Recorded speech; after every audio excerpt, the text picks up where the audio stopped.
আমার দলের অনেক নেতা কর্মী আছে, পিকনিকে আমি আসছি, এটা হলে আমার দল বিভক্ত হবে, কারণ এই দলকে বিভক্ত করতে আমি চাই না।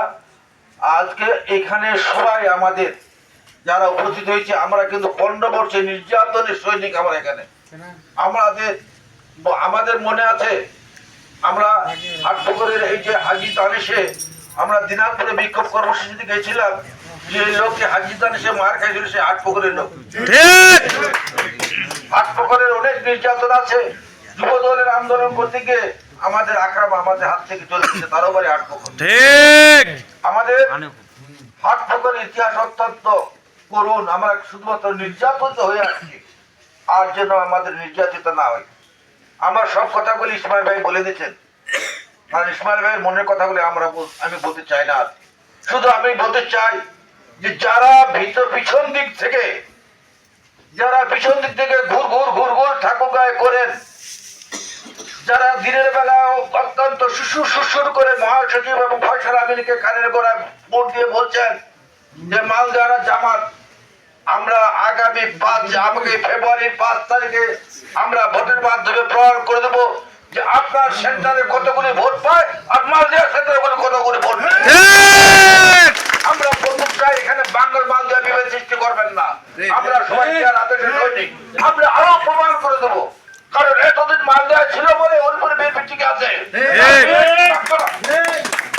কারণ আমরা বাংলাটা বহু দলে বিভক্ত। আমরা জামাত করি, আমরা আওয়ামী লীগ করি, দিনের বেলা লাঙ্গল করি, রাত্রে বেলা নৌকা করি, আমাদের বহু ইতিহাস। কিন্তু আপনাদের ধারাবাহিকতা এক।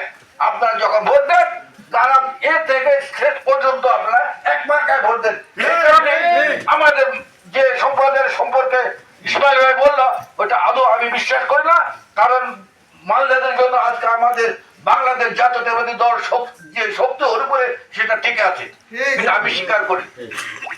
কিন্তু কিছু কিছু লোক নিজেকে বড় নেতা হিসেবে ফয়সাল আমিন বা মহাসচিবের কাছে গণ্য করার জন্য এই সমস্ত উপস্থাপন কৌলি করছে। প্রার্থী যে হোক না কেন, আমরা কোন প্রার্থীকে ভোট দেবো না, আমরা দেবো ধানের শীষকে। এখানে যদি ভিক্ষুকটা দাঁড়ায়, এখানে যদি এই লোকগুলির মধ্যে কেউ যদি মনোনয়ন পায়, আমরা তাকেই ভোটটা দেবো, আমরা ধানের শীষকে ভোট দেবো, আমরা। তাই আজকে আমি একটু কথা বলতে চাই, আমাদের মধ্যে গ্রামে অনেকের মধ্যে অনেক বিদ্বেষ আছে, আমাদেরকে সবাইকে ঐক্যবদ্ধ থাকতে হবে। এবং আমি একটা কথা বলতে চাই, আমাদের বাড়িতে মা বোনদেরকে যে শক্তি আছে সে শক্তি থেকে ঐক্যবদ্ধ করতে হবে। মা বোনদেরকে আমাদেরকে এইটু বোঝাতে হবে, বিএনপি ক্ষমতা আসলে আমরা প্রথমে 1 বছরের তারিখ দিয়ে বলছেন যে 1 কোটি মানুষের বেকার কর্মসংস্থানের সুযোগ হবে। সেই ক্ষেত্রে আপনার সন্তানটা হতে পারে, আমার সন্তানটা হতে পারে, আমার ভাই হতে পারে, এটুকু আমাদেরকে ভাবতে হবে। আমাদের তারেক জিয়া বলেছেন যে সবার জন্য শিক্ষা চিকিৎসা ব্যবস্থা করবে, বাড়ি বাড়ি না প্রান্তে চিকিৎসা ব্যবস্থা নিয়ে যাবে। সেই সমস্ত বিষয়গুলি আমাদেরকে মাথায় রাখতে হবে। আমাদেরকে আরো বিষয়গুলি মাথায় রাখতে হবে। আমাদের স্থানীয় নির্বাচনে আমরা যদি ঐক্যবদ্ধ না থাকি, আমরা হাটপুকুরে মেম্বার নির্বাচিত করতে পারবো না। আমরা সেই ব্যক্তিটাকেও আমরা এখন সক্রিয়ভাবে অংশগ্রহণ করতে চাই। ভবিষ্যতে যারা নির্বাচন করবেন জনপ্রতিনিধি, তাদেরকেও সক্রিয়ভাবে ভূমিকা পালন করতে পারি। কারণ জনগণের সেবক হল স্থানীয় সরকার। স্থানীয় সরকার শক্তিশালী হলে সরকার শক্তিশালী হবে।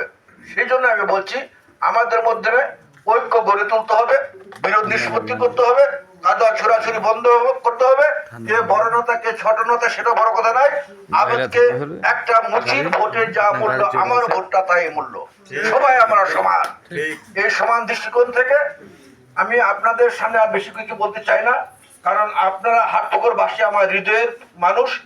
হাটপুকুরে অনেক স্মৃতি আমার আছে। আমার অনেক বিশিষ্ট বন্ধু ছিল, রূপ মেম্বার, সে মারা গেছেন, আল্লাহ তার বিদের আত্মার মাগফিরাত কামনা করছি। ওই পরিবারের সাথেও আমার খুব সম্পর্ক। আমাদের নুরুলের বাবার সাথেও আমার খুব ভালো সম্পর্ক ছিল, এবং আল্লাহ তাকেও বেহেশত নসিব করুক। এবং সর্বোপরি আপনাদের মাঝে আমি সম্মতি দিয়ে আপনার একটু ধৈর্য সহকারে আমার জেলার সভাপতি মির্জা ফয়সাল আমিন আপনাদের সাথে একটু কথা বলবেন, একটু মনোযোগ সহকারে আপনারা শুনবেন।